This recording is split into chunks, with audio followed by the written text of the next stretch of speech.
Bienvenidos a Perfiles en el 95, una semana más. Damos la bienvenida a todos los que quieren compartir con nosotros este tiempo de televisión.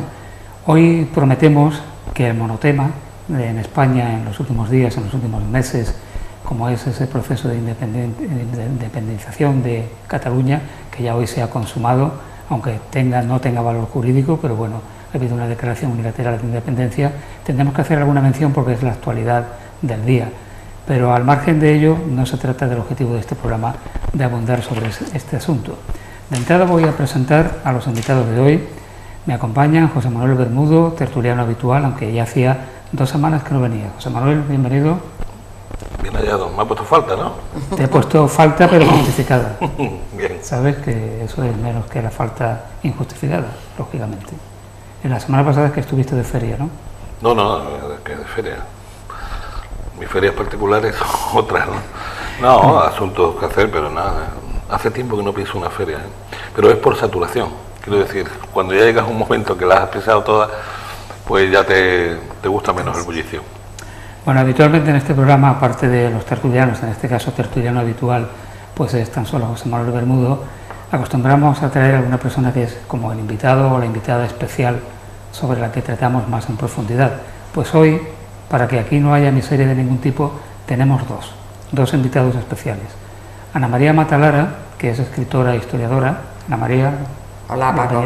Buenas tardes, bien hallado. Tú fuiste tertuliana de esta casa también durante un tiempo. Durante 3 años y medio, fíjate, hasta me rompí el dedo bajando la escalera un día, pero tengo hasta un recuerdo, fíjate, 3 años y medio.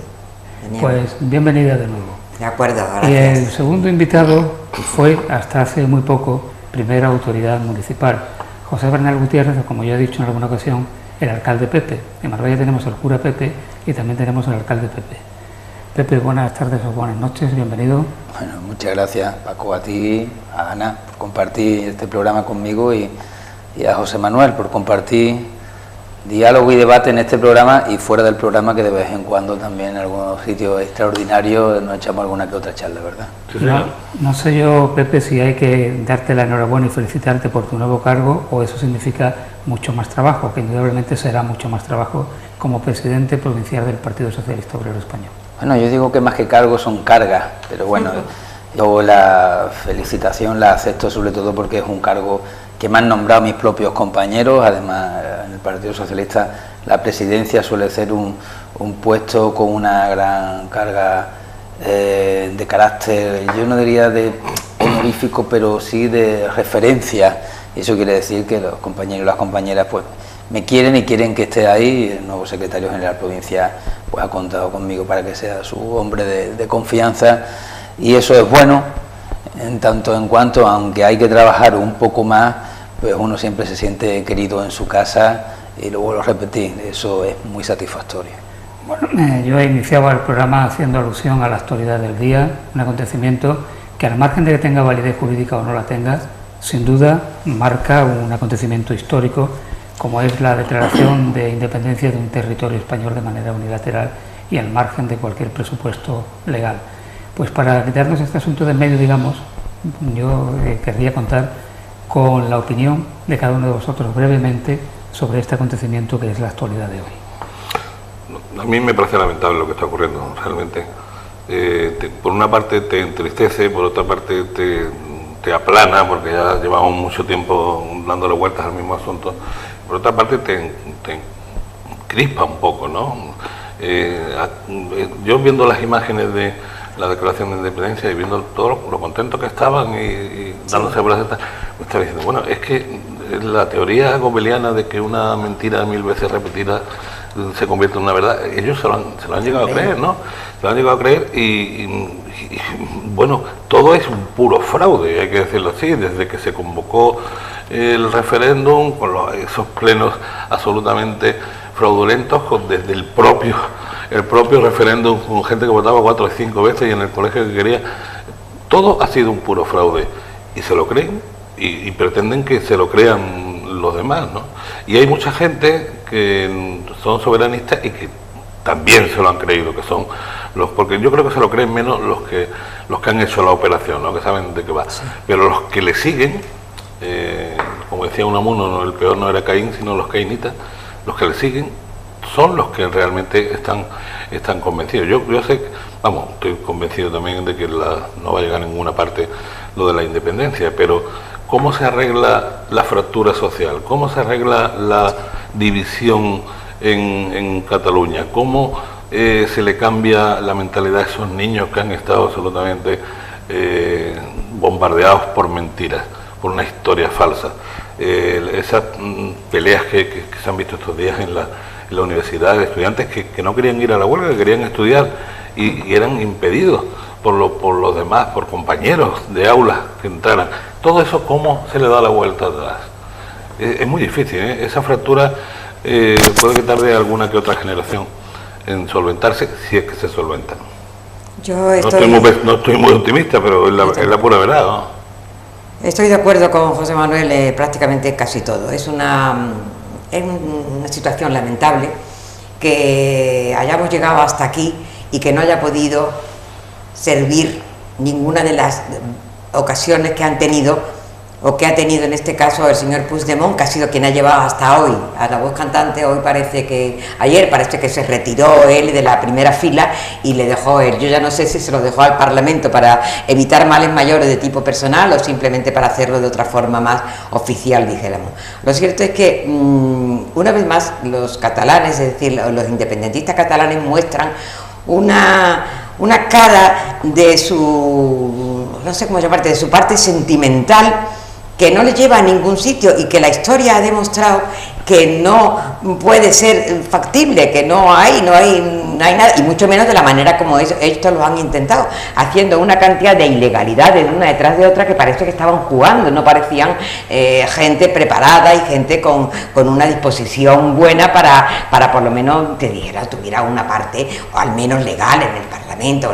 Bueno, todo ha sido tan absolutamente risible, si no fuera por lo trágico que puede significar al final, que conmueve desde el punto de vista de pensar que un país pueda disolverse, es decir, un trozo de ese país, en un momento en que la economía iba mejor, un momento en que Cataluña no podía decir que no, por mucho que haya querido decir Puigdemont y Junqueras y tal, que es que lo tratamos mal, que siempre lo tenemos de segundones, que tal, que Cataluña, eso son mentiras. La gente sabe, la mayoría de la gente, la que está pendiente de esto, sabe que eso no es cierto, que ahora que ellos tengan un sentimiento, ahí no podemos entrar en la cuestión sentimental del cerebro, no se puede entrar, pero achacarlo a una serie de cosas que son irreales y en cierta parte mentiras es no decir. Lo que ocurre es que en Cataluña ha habido un adoctrinamiento. Yo he escrito un artículo sobre eso que saldrá dentro de unos días, adoctrinamiento, y me he enterado por unos periodistas que he tenido acceso a ellos, a también artículos, que esto viene de la época de Pujol, que sí. Pujol les prometió, que les dijo, mira, nosotros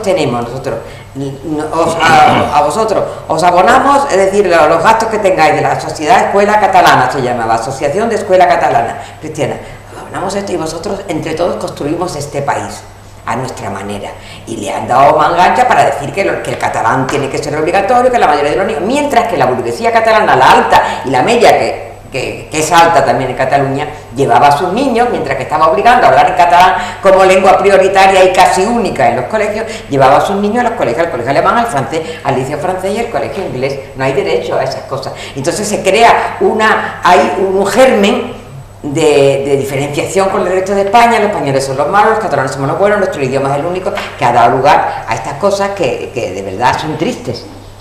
No sé a dónde llegaremos, ni sé, como dice José Manuel, ni sé el futuro que tendrá esto, que me imagino que será muy corto, pero la verdad es que todo este tiempo que nos han arrebatado, todos estos meses que llevamos ya arrebatados, en el que no se habla de otra cosa, parece que España no existiéramos nada más que desde ese punto. Eso es una pena, vamos. Y que cuesta dinero, que parece que no, pero todo esto a toda España. De hecho, la bolsa hoy ya ha pegado un bajonazo, eso le afecta a todo el mundo. Pero a mí me fastidia muchísimo que, por ejemplo, se está viendo el caso Gürtel, ¿no? Es importantísimo, la verdad, te lo digo, es importantísimo, tenemos que enterarnos de una tercera vez. Bueno, pero que parece que está hecho a costa, está como tapado con esto, porque claro, dan la noticia y como todas las televisiones abarcan esto al máximo y todas la mayoría no quieren quedarse ninguna atrás, entonces esta cosa al final lo dice y nadie lo oye, ya está cansado y nadie lo oye. Vamos a oír la opinión de Pepe y cerramos este asunto, porque no pretendo que este programa sea también dedicado a Cataluña. Sí, tienes razón, porque ponga el canal que ponga en la tele, nos bombardean con la misma cantilena y como muy bien ha dicho Ana, perdemos el hilo del resto de las cosas que ocurren en este país, ¿no? Yo, a raíz de hoy y de los días atrás, creo que al fin y al cabo aquí van a perder los que pierden siempre, sí, que son los trabajadores, que son la gran parte de la población de Cataluña y de España, porque esto cuesta mucho dinero, como bien dice Bermudo, y van a ganar los que ganan siempre. Yo creo que aquí los que han entrado siendo poderosos y ricos van a seguir siendo poderosos y ricos. Los más pobres van a ser más pobres aún, y los más humildes, que yo entiendo que los más humildes, la gran mayoría, porque necesitan de un estado de bienestar, esos son los que van a recaer sobre ellos la gran losa de haber generado una inestabilidad en un territorio como es Cataluña, al fin y al cabo, en un país completo como es España. Y cuando esto tenga una solución, y yo confío en que la tenga tarde o temprano, la salida va a ser tristemente esa.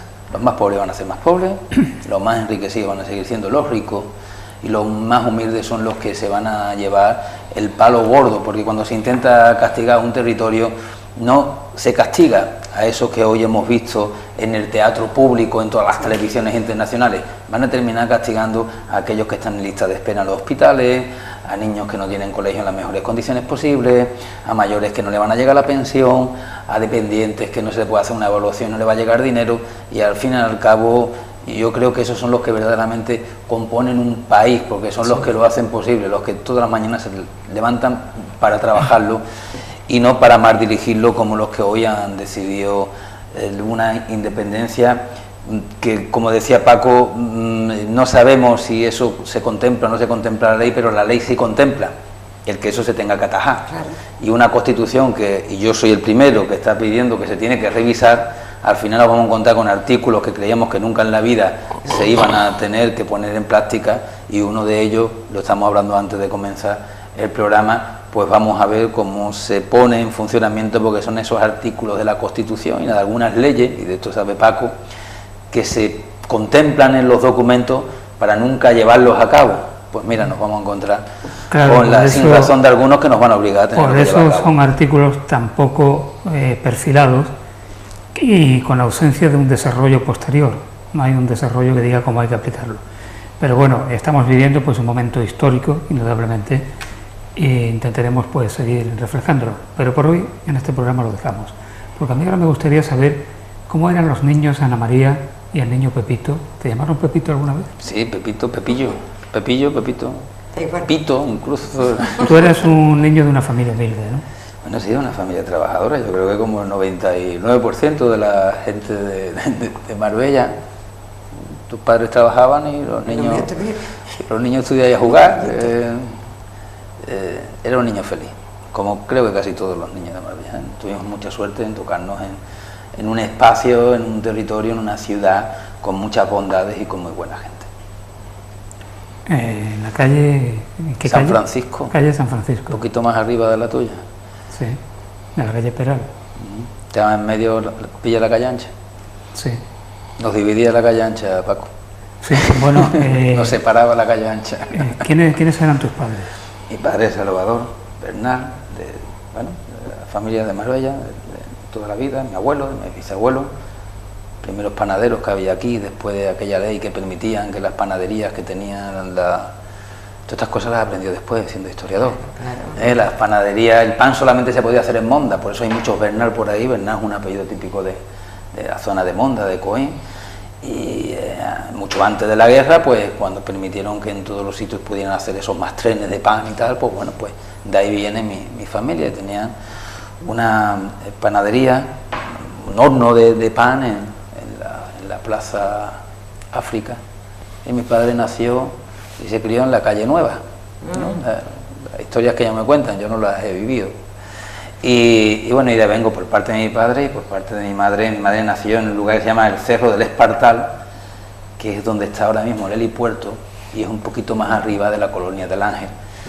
Y bueno, pues se conocieron, se enamoraron, se casaron, se vinieron a vivir a Marbella, y bueno, mi padre era polvero y mi madre pues cuidaba casas, niños, y luego pues los dos montaron un barecito, lo cambiaron un par de veces y y la vida de una familia trabajadora que trabajó durante toda su vida, ese sacrificio que nunca tenemos que olvidar de nuestros padres para que tengamos la generación que tenemos.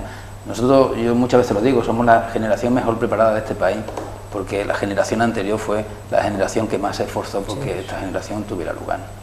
Bueno, tengo que decir que Pepe Bernal es doctor en Historia, con una tesis sobre la minería en Marbella. Sobre la Marbella Ore Company, si queréis después hablamos, que de eso Ana María que sabe eso mucho. es un asunto más. Y en el caso de Ana María es novelista, escritora y es también historiadora, autora, por ejemplo, de un libro sobre Ricardo Soriano, el Marqués de Iván Rey, y otro, Marbella fue una sotana, sobre la figura novelada de Monseñor Rodrigo Bocanegra. Sí, esos son los dos personajes más conocidos. Tengo Pero otro de Doña Elvira. ¿Cómo era de Doña Elvira, la dueña del fuerte? Fuerte, la primitiva dueña del fuerte. Sí, la dama del fuerte, como se llama. La dama del fuerte se llama el libro, sí. Que fue la segunda después de Playa de la Fontanilla.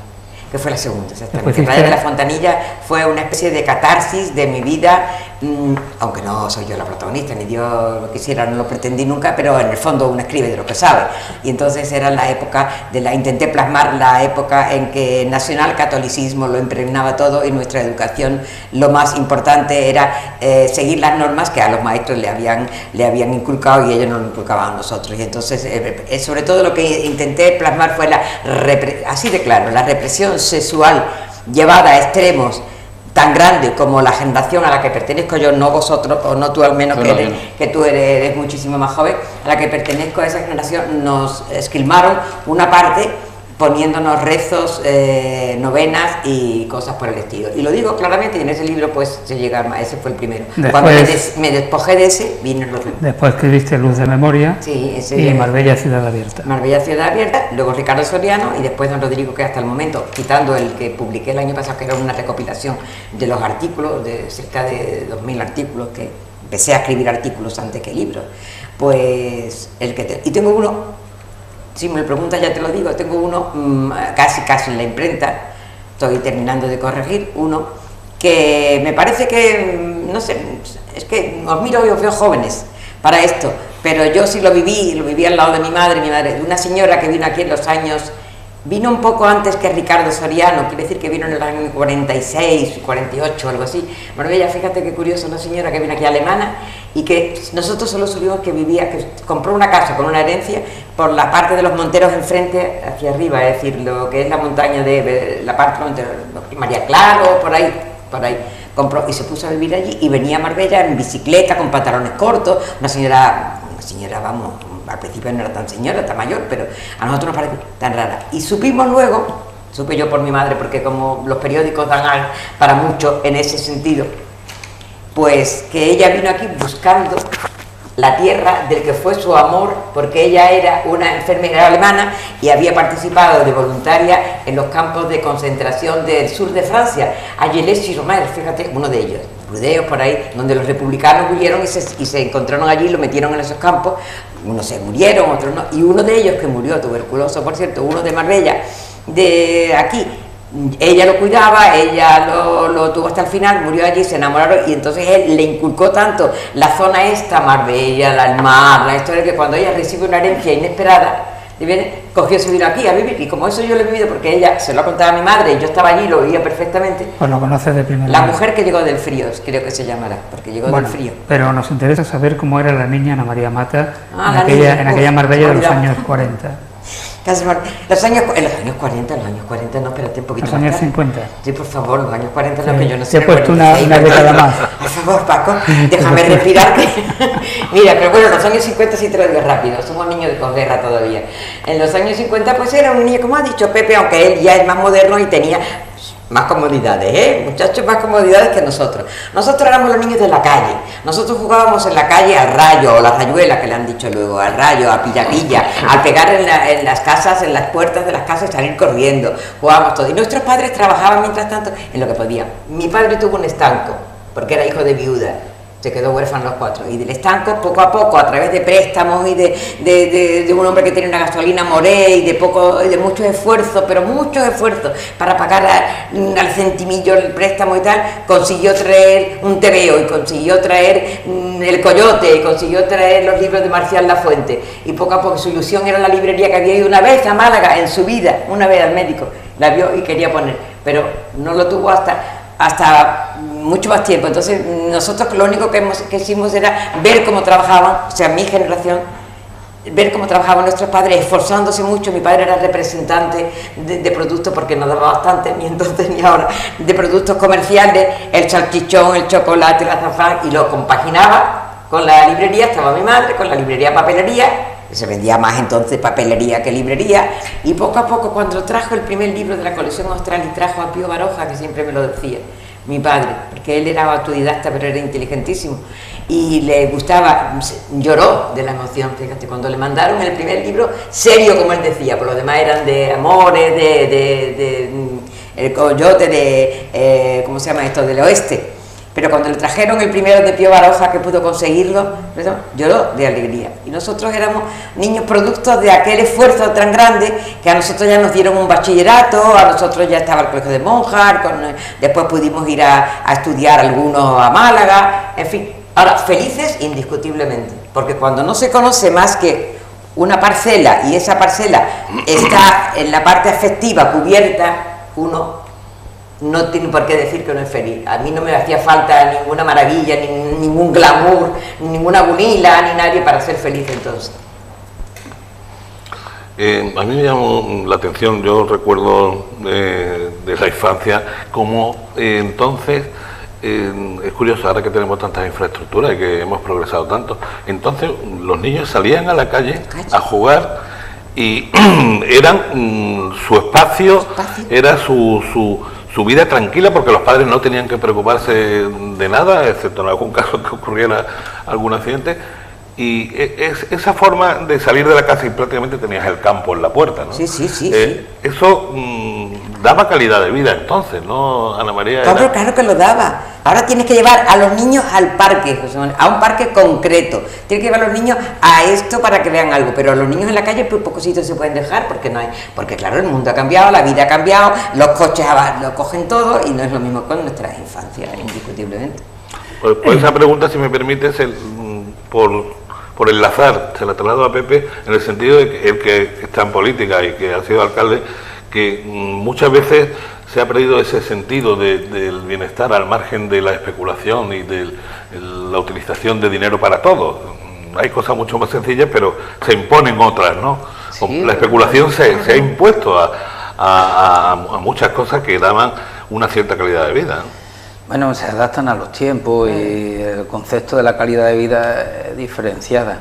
Yo, mira, hay una curiosidad. Nosotros, ya me voy a la época de gestión, que yo no quería hablar mucho de alcalde. Arreglamos la calle Lobata. Bueno, arreglamos la calle Lobata, Duarte, La Fina, San Diego, Cantarilla, todas esas calles.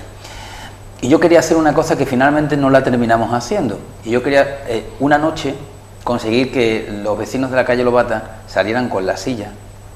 Y con los niños de ahí de alrededor del barrio hiciéramos juegos. Yo recuerdo desde pequeño que no pasaban muchos coches, que había coches, pero claro, era el centro, no todo el mundo tenía. En mi calle era muy raro quien tuviera coche y demás, porque además el coche no era algo para trasladarte en Marbella, era para trasladarte fuera de Marbella o para tus negocios.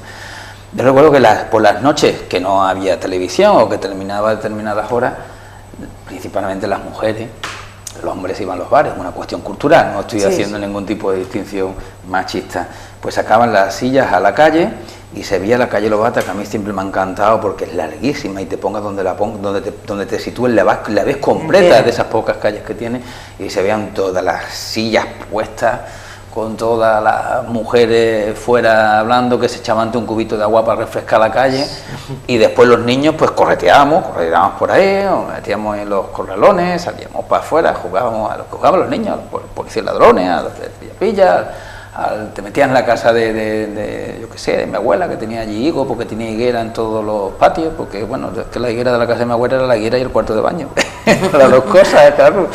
Y yo en mi guardaba casa, con mucho... había una higuera en el patio también, eso era muy frecuente. típico, solía haber árboles en los patios. Digo, parras, muchas parras. Parras, Parras que daban la sombrita, que al final se buscaba.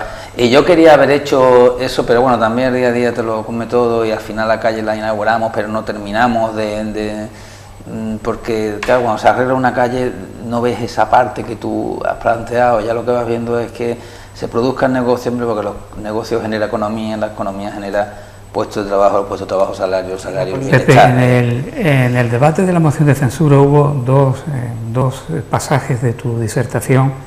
No me digas que te lo viste. Es que me llamaron la atención, que lo hemos tratado en este programa y que lo escribí en un artículo también.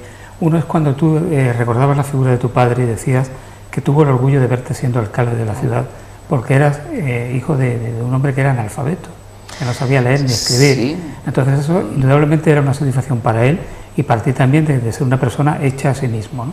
Y después por otro lado tú decías que te tendrían que juzgar los demás si habías sido un buen alcalde, pero que sin embargo eras con seguridad un alcalde bueno. Y yo en este segundo sentido me preguntaba, ¿un político puede ser bueno en el sentido machadiano del término o es otro tipo de bondad? Yo sé que soy un alcalde bueno porque no podía dormir ninguna noche. Si yo la cabeza la tenía cargada de los problemas. A mí me venía un vecino, me contaba un problema, yo no le podía dar solución porque no se la podía dar y el problema se iba conmigo, iba a mi casa, se lo contaba a mi mujer y es algo que te termina... Esa empatía a veces no es buena cuando estás en política, igual que para un médico tampoco es bueno tener mucha empatía si tienes que operar, igual para muchas circunstancias en la vida y yo pues desafortunadamente la tengo. Y cuando alguien te traslada algo con dolor, cuando alguien con quien tú te has criado, cuando has visto a una familia que es una familia de bien, que le ha venido un traspié en la vida y te está pidiendo un trabajo para el hijo y no se lo puedes dar. Y sabes tú que es una necesidad cierta, yo lo pasaba mal. Eso y no haber hecho nada extraño ni nada malo, ¿no? Con lo cual yo tengo la garantía de ser bueno. Lo que pasa es que uno puede ser bueno y después muy malo gestionando.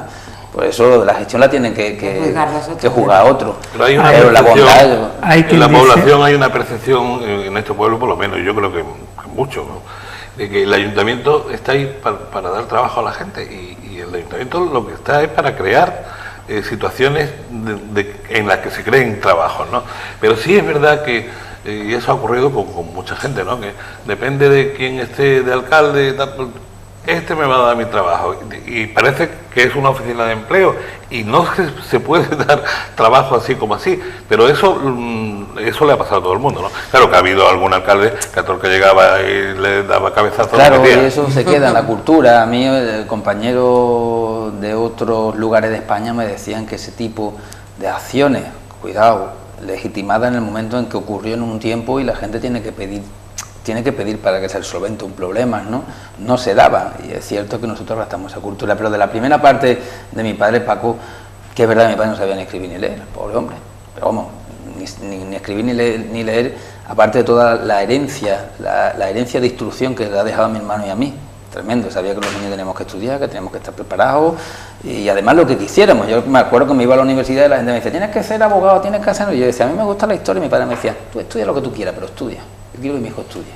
Si después no hay trabajo, aquí está el bar. Aquí está el bar, si no encuentras trabajo. Tú estudia lo que tú quieras. Nunca me dijo lo que tenía.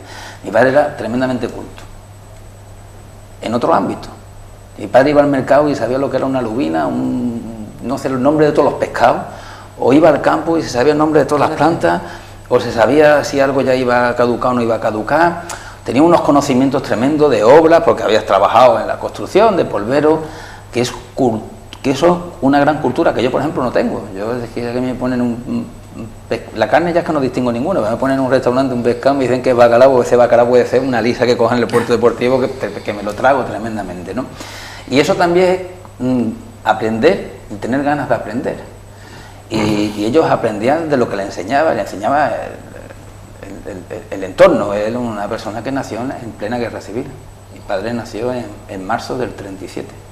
y en España entraron las tropas franquistas, en Marbella, perdona, Nació en febrero del 37. 17 del 37. 37. el mismo año que su padre puso la librería, El mismo año, 1937. por eso hace 80 años ahora. Entonces, pues imagínate, en el año 40, en el año 41, con las circunstancias pues, de una familia rota, en la posición que tuvieron en esa guerra, con pocos recursos, con ese país de la posguerra dura, que todavía con la guerra mundial.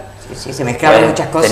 Tenía que crecer mi padre, Por y eso- creció sin instrucción, creció pues... Demasiado. Por eso quizás tú decías que somos, o tu generación es la mejor preparada de la historia, quizás por eso, porque había tanta necesidad que los padres de lo que querían era que a sus hijos no le pasara Se repitiera el hecho lo ese, que claro. le había pasado a ellos, claro, es claro. decir, no, mi hijo tiene que ser más que yo. Sí, sí. Hoy yo os lo pregunto a los dos, hoy a ti tú, Ana María, ¿cómo lo ves? En el sentido de que hoy se sigue haciendo que los padres, al tener posibilidades, tienen más posibilidades de los padres para darle estudios Sí. a sus hijos que los que tenían los nuestros, es decir, los abuelos tenían muchas menos posibilidades que los Claro, padres claro, de ahora. claro, claro. Sin embargo, el resultado de tener todas las posibilidades de ser un universitario de éxito, después Eso depende. resulta que choca con la realidad Claro. de la situación laboral, ¿no? Claro, eso depende luego de la situación laboral, porque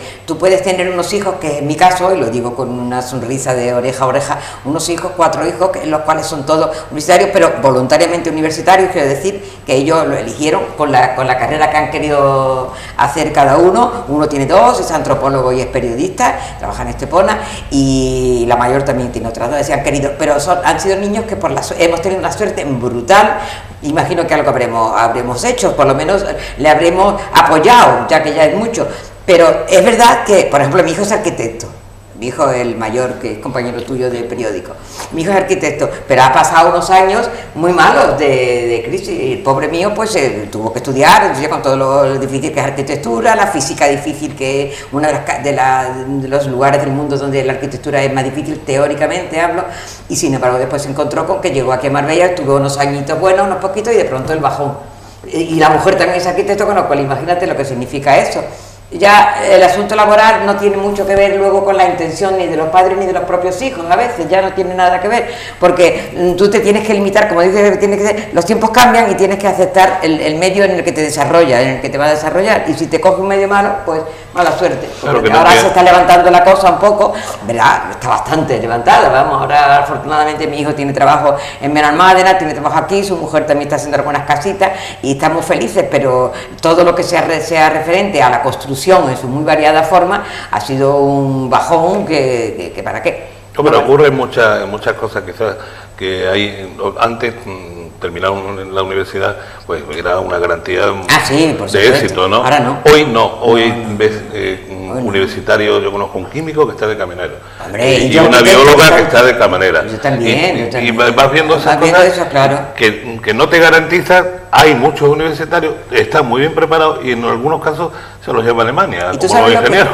tú sabes lo que tienen para que construir hacer coches. los pobres universitarios que quieren trabajar de la forma que los universitarios con carrera ya terminada, con titulación, y quieren trabajar porque lo necesitan, por lo que se lo necesita, y entonces no piensan trabajar un ingeniero o un arquitecto, sobre todo los arquitectos Que borran del currículum. Que borran el currículum, porque Sí. cuando presentan un currículum Claro. con esas cosas, Claro. y para colmo ha hecho un máster, y para colmo sabe idiomas y tal, dice uno, yo no lo contrato a este de camarero porque va a querer ganar lo que sé, yo no lo contrato a este de BL, y entonces tienen que borrar el Sí. currículum. Pepe, ¿en qué momento surge en ti la vocación política? Porque tú eres un niño en Marbella, estudiabas, te vas a hacer historia, pero ¿hay algún momento en que a ti te toca la política o tú tocas a la política? No sé.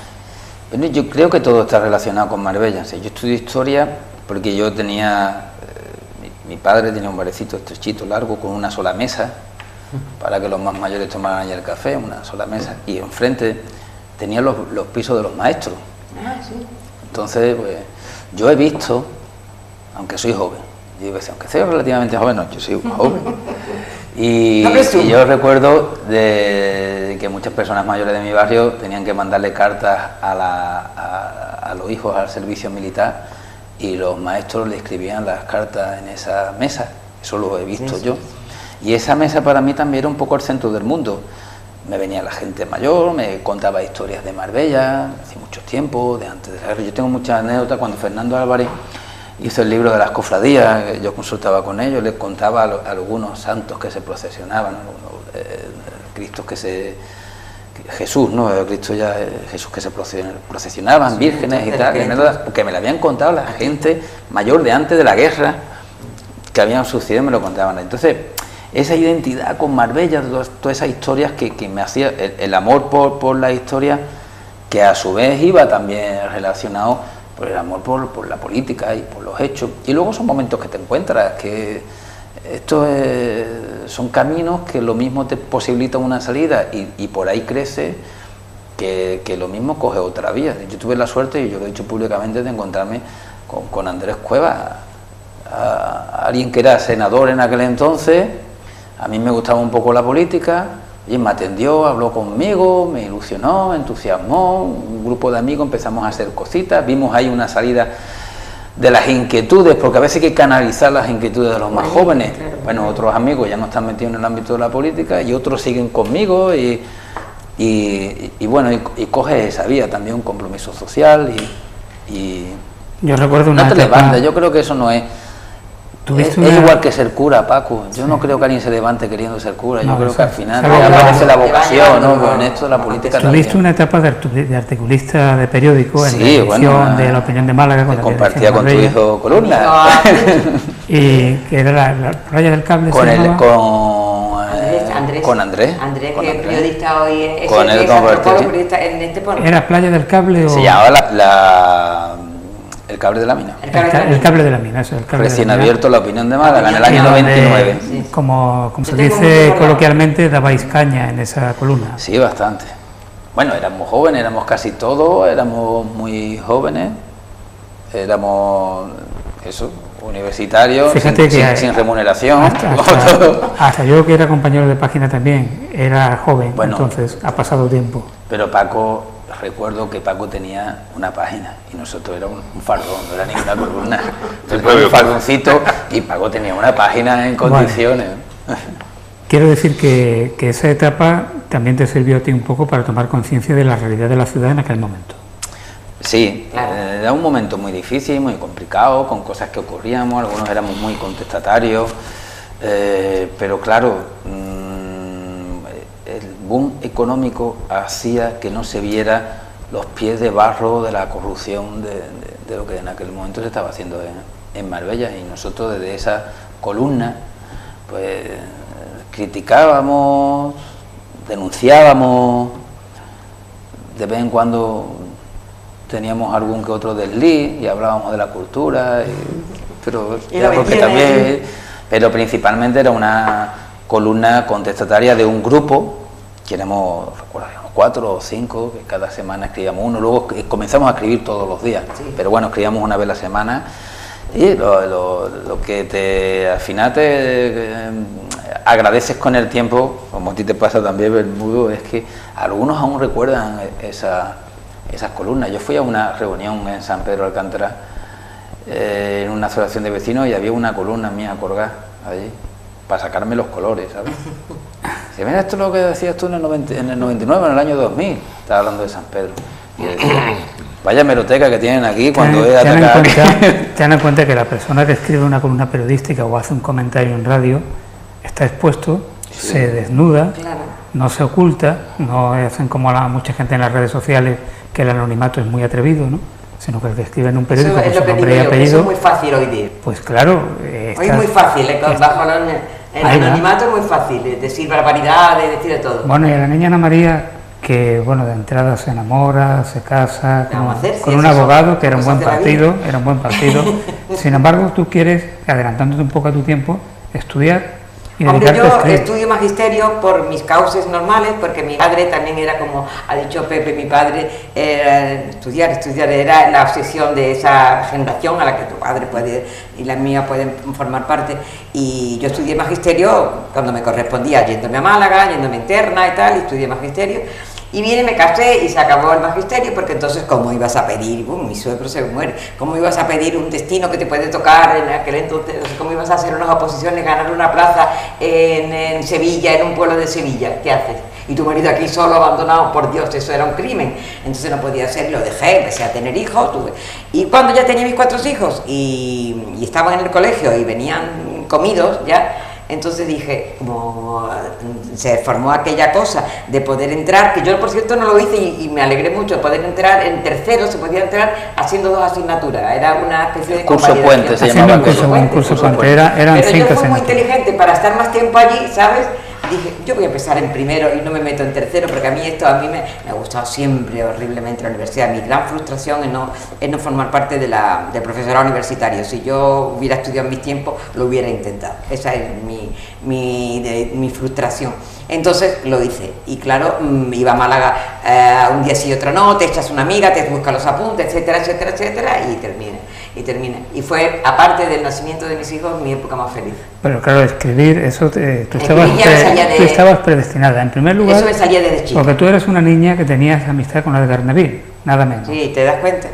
Y yo sin saberlo, yo nada más que sabía que era un hombre muy gordo y que me decía, tú, sí, un hombre muy gordo, y que cuando quería que le abriéramos la librería, cuando estaba cerrada, que entonces había una cocina allí y olía, y mi tía le daba una tapa, eso lo he contado un montón de veces en el artículo, mi tía que nos hacía la comida, le encantaba porque Conchita Montes lo tenía en régimen, que era su compañera entonces al final, y entonces a la escondida de Conchita comía, y se ponía allí a ver, cerrábamos una puerta a ver los libros, toda la colección austral, los franceses, todo tipo, y entonces me decía, tú no lees, y yo le decía, entonces, yo he leído un libro de Concha Linares Becerra, no se me olvida, que era una antecesora o paralela, pero un poquito mejor a Corín Tellado, un pelín mejor que Corín Tellado, Linares Becerra, y me decía, sí, pero tú, mira, este libro tú lo ojeas, Platero y yo, me decía, tú ojeas este libro cuando tú, hacía poquito a poco, y me iba metiendo el libro, y me acuerdo que El árbol de la ciencia de Pío Baroja, me lo dijo él fue el que me dijo, cuando hayas leído varios un poquito más,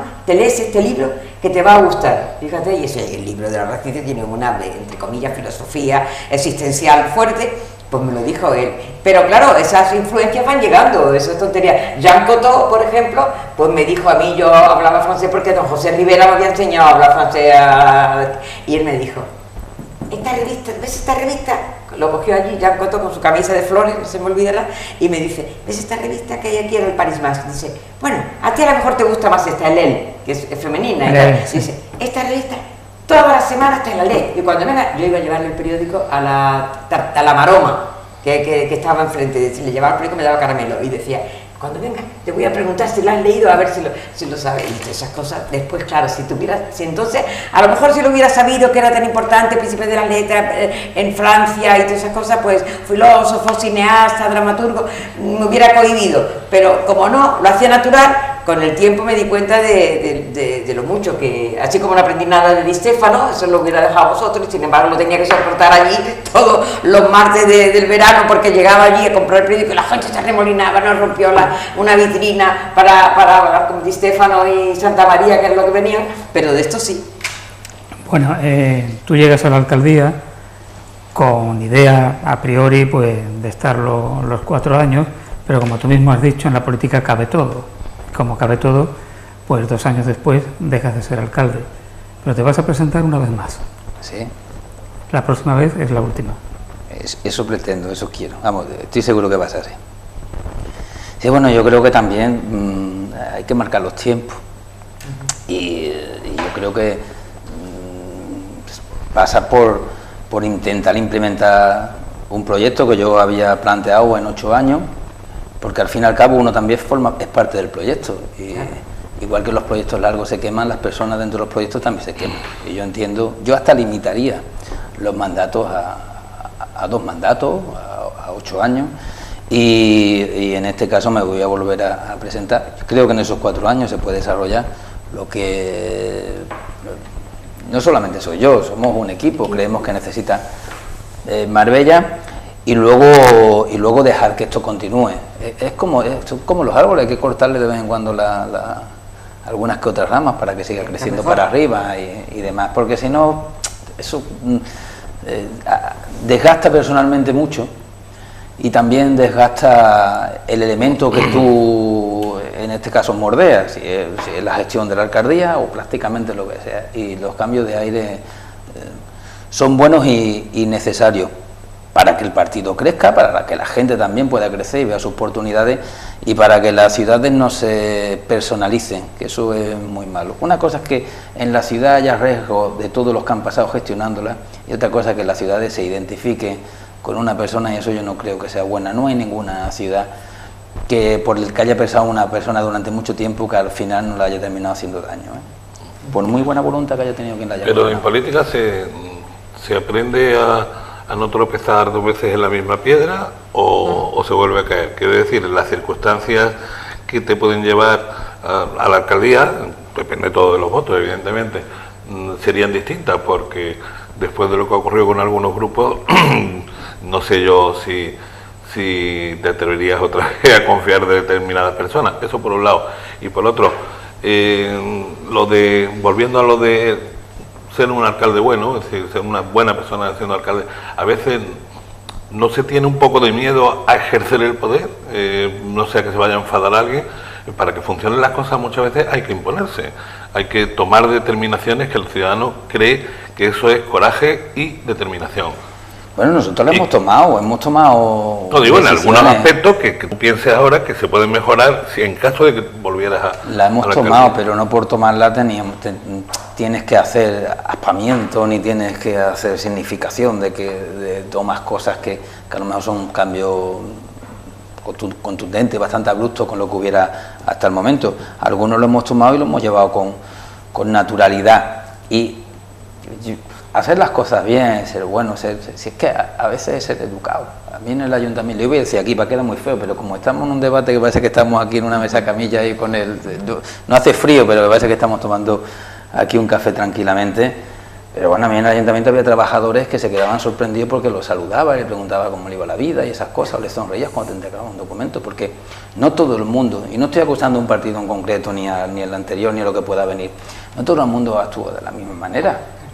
Eso es lo de toda la vida, no darle un carguillo a fulano para saber cómo es.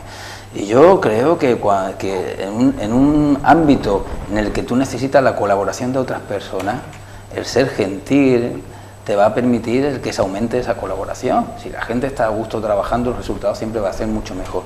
Pero eso en todos los ámbitos, todos los entornos, hasta en la propia casa, como tú terminas tratando a tu hijo, o como la pareja se comunique. Si es a voces, eso no funciona, hombre. Si es con educación, funciona. Y toda esa parte también suma en el buenismo del que hablaba Paco. Yo creo que el municipio hay que llevarlo así. Hombre, si alguien contigo es descarado, hombre, pues tú también terminas diciéndole, usted, igual que la confianza. Yo creo que confía en todo el mundo. Es que pero que no significa ser malo el ser contundente a la hora de ejercer el poder, porque tú puedes llevarte muy bien con tus trabajadores y que alguien, viendo la confianza, se duerma en los laureles y ala, que haga el trabajo a otro. En cuestiones generales, yo creo que muchas cosas hemos sido muy contundentes. Lo que pasa es que lo hemos llevado tan bien que no lo ha sonado. Ha sido muy naturales, y eso lo he reconocido. Y eso a veces muy natural. Y después la confianza, Bermudo, yo deposito la máxima confianza con quien vaya a compartir un espacio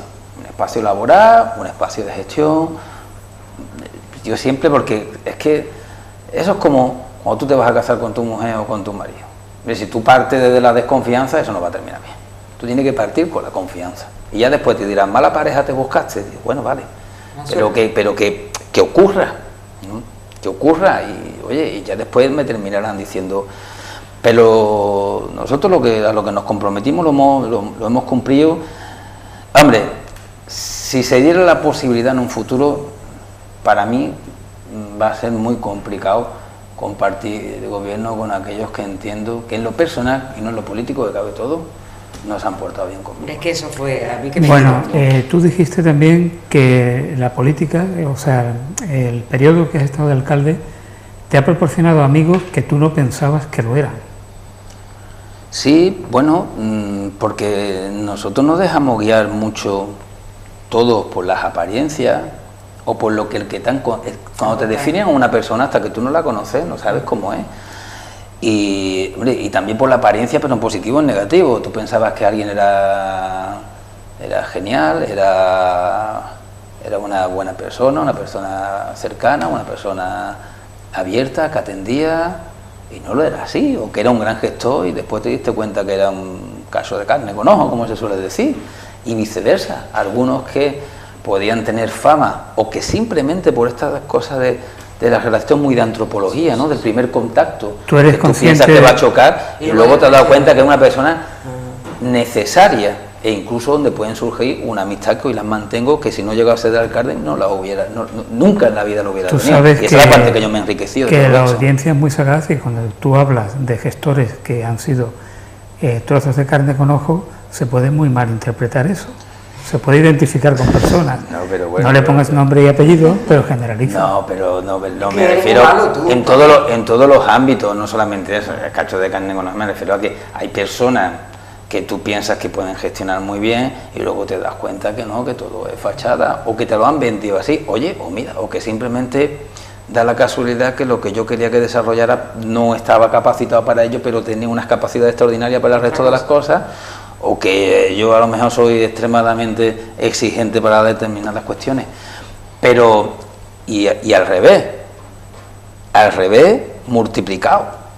¿Cuánta gente me ha dicho yo no pensaba que tú eras así, yo no sabía que tú tenías estos conocimientos, o nunca en la vida hubiera creído que me iba a poder sentar contigo, echar un café, comer y reírnos? Eso me lo ha dicho mucha gente, perdona que te interrumpa, Pepe, pero me lo ha dicho a tu favor. Bueno, sí, no, afortunadamente. No, sí, hombre, quizás a lo mejor no me lo han dicho, pero me han dicho, hombre, Pepe Bernal es un hombre mucho más asequible, mucho más agradable, mucho más, y está ahí, es firme y tal y cual, o sea, te ha conocido la gente, claro, es que como tú dices, te conoce la gente cuando tienes un puesto público, que quiero que no, la gente empieza a preocuparse por ti, es decir, a tomarse interés, a mirarte, a observarte, a ver qué estás haciendo, y mirar y tu capacidad de trabajo. La gente, a mí personalmente, me ha dicho, no estudio historia, pues no, pero fíjate tú, pues eso te lo digo. También ocurre lo contrario, ¿no? Claro, hay gente que califica a la gente por ideología, pone un muro y ahí no hay nada que hacer. Nada más que hacer. Aunque te pudiera caer bien, ponen el muro para que no le caigas bien. Es la ideología, lo que manda la ideología. Esto es lo que dice mi ideología. Eso es una tristeza. Y aquel está en el otro lado. Eso ocurre muy frecuentemente. Es una tristeza, pero ocurre. Y podría ser tu amigo. Son gente que podría ser tu amigo, pero ponen el muro. Y... ¿Te has tomado desde agosto para acá algún café con Rafael Piña o con Manolo Osorio? No. El otro va a picar. ¿Te lo vas a tomar antes de Navidad? No. Ni un anís, ni un mantecado. No. Me he tomado mantecaos y anises con Manolo Osorio después de las 12 de la noche, elaborando presupuestos solitos en la tercera planta del ayuntamiento. Pero esta Navidad me lo voy a tomar con mi familia y con mis amigos. Se lo merecen. Creo que está claro. ¿Cuál sería para tu próxima legislatura, si llegas a la alcaldía? Lo planteo de otra manera. ¿Qué errores no cometerías? No seas muy malo, Paco, que No, vamos a hablar de cultura y esas cosas. ¿O en qué aciertos te apoyarías para tu próxima etapa si llegas a la alcaldía? Pues yo voy a seguir confiando en buena parte, en gran parte de los profesionales del ayuntamiento que en determinados momentos fueron apartados para la gestión, porque creo que son personas capacitadas. Y luego, pues seguiría la línea que había establecido de intentar invertir y atender lo máximo posible en los territorios abandonados del municipio de Marbella. Es de lo que yo me siento mucho más satisfecho, aparte de la deuda, de la economía, de haber abierto las puertas del ayuntamiento a una mayor proximidad, cercanía y todas estas cosas, pero yo andar por la calle Lobata y ver las reglas y el saneamiento, a mí me han echado mucho en cara esa obra que hay ahora mismo en Arroyo Primero, y me la siguen echando. Me dicen que hay un dirigente de un partido político local que no está en el ayuntamiento, que me dice que el gran fallo que he cometido y que todo muy bien, pero lo grande era esa obra de Arroyo Primero. Bueno, pues porque lo plantean porque está al lado están las Albarizas, pero que no solamente están las Albarizas, que no por ser las Albarizas no tiene necesidad de inversión. Allí vive mucha gente, y Alfredo Palma, y el Vente Vacío, y una zona muy grande que yo creo que lo que hay que hacer es llevar a cabo una inversión, dejar un sitio bonito para que se pueda disfrutar y no arrinconarlo cada vez más. Yo pasé por tú has ido a la Divina Pastora en los últimos días, Paco. Pues mira, justamente el sábado estuve viendo la plaza Nueva. Y yo voy por ahí y digo, yo he formado parte de poder cambiar una zona. Yo voy a contar una anécdota. Nosotros reunimos a los vecinos, algunos vecinos de la calle Lobata en el Bar Gallo, y le decimos, mira, vamos a hacer la obra de la calle Lobata. Le dice, bueno, no estáis engañando, todos los políticos son iguales. Oye, que conmigo no tenían medidas tintas. Yo no sé qué pasaba con los otros, pero a mí llegaba, cuando me tenían que decir, me las decían, ¿eh? Y yo decía, no, de verdad, que os prometemos que tenemos aquí 1 millón, no me acuerdo cuánto costaba aquello, 1.200.000, 1.300.000 euros, vamos a hacer la obra, vamos a arreglar el saneamiento, porque se abrían los grifos y tenía alto porcentaje de ¿cómo se llama? ¿Materia fecal? No, del agua potable, de las tuberías estas antiguas, que están hechas de uralitas y tal, en los grifos de agua, de agua de abastecimiento, de beber, y salía de allí. Tenía, vamos, algo que estaría prohibido en cualquier sitio de Europa. Y le decía, lo vamos a arreglar. Y entonces me dijo, mira, si aquí somos unos cuantos vecinos y mayores, ¿cómo voy a gastar dinero aquí? Entonces yo fui, hablé con los míos y les dije, oye, mira, vamos a arreglar la calle Lobata, porque si nosotros no la arreglamos, no la va a arreglar nadie, porque son poquitas casitas y gente mayor. Nadie se va a gastar aquí 1 millón en la vida. Y vamos a arreglar la calle Lobata. Y arreglamos la calle Lobata. Y lo mismo con la Divina Pastora y con determinados sitios. Oye, mira, ¿íbamos a sacar más votos? No.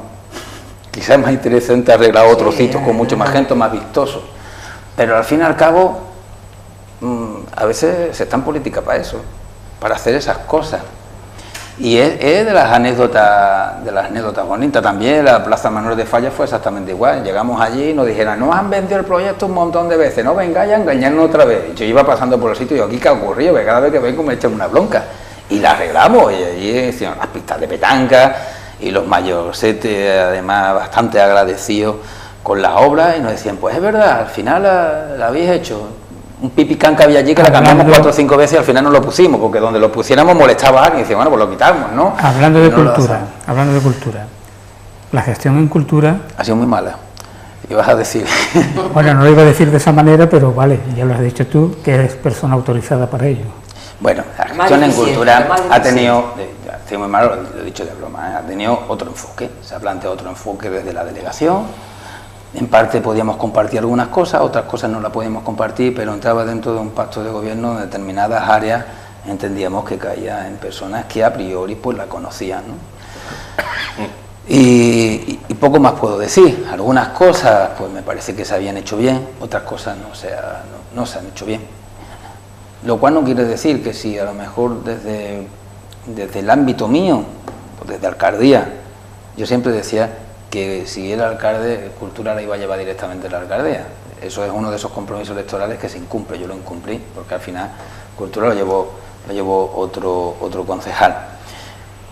Que a lo mejor yo hubiera implementado otra forma de hacer cultura que tampoco hubiera gustado en el municipio, pero la realidad y es la verdad es que a la gran parte del mundo de la cultura pues no ha compartido la gestión. Con ello no quiero decir que haya sido buena o mala, ¿eh? Decía lo de cultura también porque yo creo que va a ser una mala noticia cultural para Marbella cuando se produzca algo que parece ser se va a producir, que es el cierre de la librería Mapa. Ah, bueno, hablando de una cultura en unos términos muy limitados como es los libros, pues mira, yo creo que sí, porque verdad, mira, llevamos 80 años, ya fue mi hermano el que se quedó cuando yo lo dejé.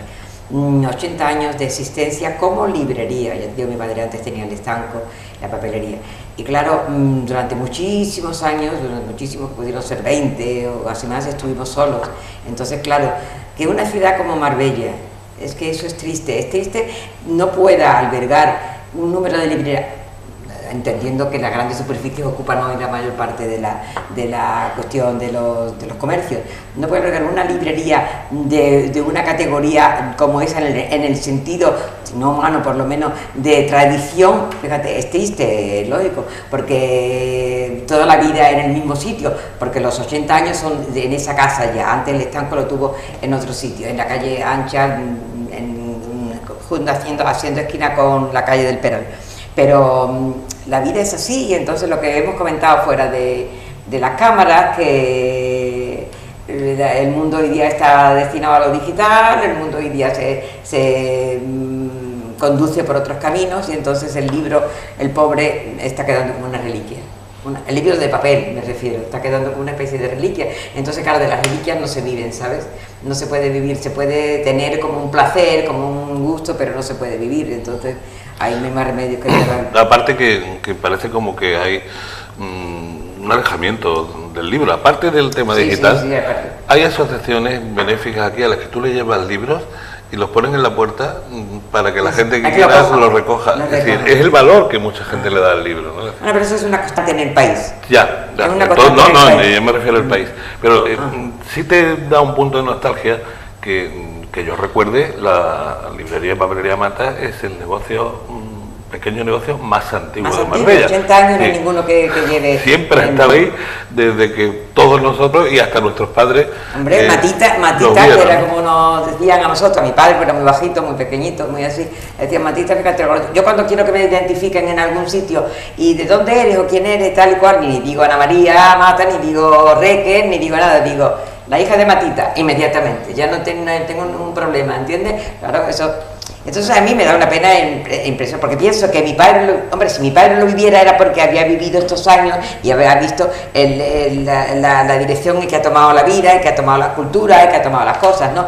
Pero si no lo hubiera sido por eso, mi padre, desde luego, el infarto cuando le da en ese momento, cuando piensa que él tiene ese grado, porque lo que ese hombre luchó por conseguir eso, lo que ese hombre luchó por conseguir en una Marbella que entonces también casi todos eran campesinos o pescadores, la mayoría, y claro, pretender que leyeran, por eso empezó con el Coyote y con los libros del Coyote y empezó con los libros de Marcial La Fuente Estefanía, y para obtener, cuando trajo el primer libro, eso es que en el artículo no, me estoy escribiendo una cosa para mis hijos, contándole mis hijos y mi nieto la historia de la librería personal. Y cuando trajo, lo escribí ayer, cuando trajo el primer ABC, porque le pidieron los Lucas de Tierra le pidieron un naval y él no lo tenía y lo tuvo que buscar, bueno, toda la historia. El España de Tánger lo pudo traer. Lo traía, iba al Portillo, venía del Portillo que venía de Algeciras aquí, lo traía, eso lo puedo traer, pero no tenía ninguno de Madrid y quería uno de Madrid, trajo el España de Tánger, el ABC. España de Tánger, que era el antecesor de Sol de España, que después venía a Marbella. Que lo dirigía Roteglen durante mucho tiempo, dirigió, y yo conocí a Carmen Trigar, que trabajó y todo la ha conocido después aquí en Marbella, y me lo contaba, trabajó en el España de Tánger. Bueno, pues cuando le dieron el ABC, ¿sabes lo que hizo? Coger, y en las puertas que tenían cristales así, con esparadrapo, lo puso, las puertas de cristal, como si hubiera puesto el Santo Grial, de pensar que había conseguido traer el ABC. Fíjate bueno, qué significaría para él. Como decía Pepe, estábamos aquí y nos faltaba la mesa camilla nada más, tan a gusto que se nos ha pasado una hora. Si era tonto, fíjate. Si era tonto y cantidad de cosas que podíamos hablar. Y sin café. Y sin café. Bueno, eso es porque hoy la logística no ha funcionado bien y el café no ha estado. Bueno, tú estás ahora de enseñante, de profesor de instituto, con un horario especial, ¿no? Porque tienes que compaginar con la vida pública, claro. Exacto, lo tengo compartido con el ayuntamiento, pero bueno, yo quería volver a dar clases por dos motivos. Uno... Perdona, estás en el de arriba, en el Victoria Ken. Sí, yo tengo la plaza en el Victoria. Sí, ya, en el Victoria Ken. Uno, porque me hace falta, ya es que al final profesor también es una vocación, y aunque no la tengas muy desarrollada, cuando empiezas a dar clases la desarrollas completamente, y tú sabes de lo que te hablo, Paco. Y me hacía falta, yo tenía que dar clases, tenía que explicar historia y tenía que ver cómo los niños se alimentan de eso, sobre todo porque cuando en el momento, esto tiene que ser parecido a la política, en el momento no ves la rentabilidad para ti, ¿no? en sentirte especialmente a gusto, te sientes a gusto, ¿no? Pero cuando pasan los años y ves lo que has creado es cuando tú sientes verdaderamente la labor que has hecho. Cuando yo veo a mis alumnos de hace muchos años, que ahora son hombres y mujeres de provecho, con sus niños, con su familia, con sus trabajos, y que te paran, y ahí es cuando tú te sientes realizado de verdad, y que te dicen, profe, y tú ya no te acuerdas ni cómo se llama, no te acuerdas ni de la cara, y a lo mejor dice, hay que ver que yo le tuve que hacer sufrir a este chiquillo en aquel entonces, te dice, profe, qué buen recuerdo tengo de ti, gracias porque no sé cuánto, y tú dices, ahora es cuando yo veo que yo he colaborado en algo para el crecimiento de estas personas. Y yo lo necesitaba. Y luego, Lo otro es porque tengo que estar tocando el suelo, Paco, que si no nos metemos todos en el palacio. Y, ¿sabes? Y eso de como el del chiste, ¿no? Tienes que mirar por la ventana y decir, ahí fuera hay crisis, hay necesidad y hay demanda, ¿no? Hay que estar en el día a día, no hay mayor elemento de conocimiento de la realidad que formando parte de ella. Y formas parte de ella pues siendo padre, siendo profesor, yendo por las calles... Y eso también es importante para después desarrollar política. En esto de la enseñanza no es consciente de cómo pasa el tiempo cuando va, por ejemplo, a un médico, pongamos por ejemplo a un traumatólogo, y cuando entres te dice, no te acuerdas de mí, ¿no? Y uno se queda mirando, pues mira, mucho no me acuerdo, y te dice el nombre y es un alumno tuyo de hace 30 años. Que espero que te portaras bien para que no te hicieras con la pierna. Claro, uno dice, espero haberme portado bien con este alumno. ¿Cómo me porté? Bueno, pues si es traumatólogo seguro que hiciste una muy buena labor. Bueno, Pepe, gracias por haber venido. Gracias a ustedes.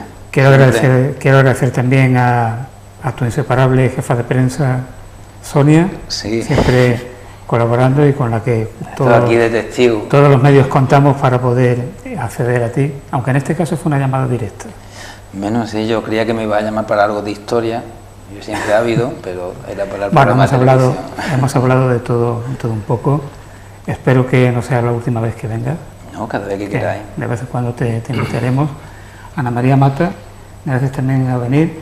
Gracias a vosotros. Tú sabes que yo, como tú me dijiste antes, me lo dijiste muy claro, era una mujer todoterreno. Tú sabes que yo, en cuanto que tú me llamas, soy muy amiga tuya y tengo muchas cosas que agradecerte a nivel de profesional. No se me olvida el libro que me presentaste cuando mi primo catedrático, Luz de Memoria, mi primo catedrático se puso, le dio un medio infarto y no pudo venir. Y se lo di a las 10 de la mañana y a las 6 de la tarde, ¿cómo lo leyó él? Transversal, como tú quieras, diagonal. Diagonal, o sea, Paco en diagonal. Preciosa, o sea que bueno, muy agradecida a ti por acordarte. José Manuel Bermudo, gracias como siempre. Hasta otro día. La semana que viene vas a venir también. Así que ya te dejamos. Ya me he comprometido. Me ha puesto la cruz en directo me la ha puesto. Si no te metes no aprueba, como siga faltando. No. Espero. Bueno, también mi agradecimiento a Marta Vallés y a Marta Ortega, que están detrás de las cámaras, para que esto se vea y se escuche en condiciones. Naturalmente a todos ustedes. Hasta la próxima semana.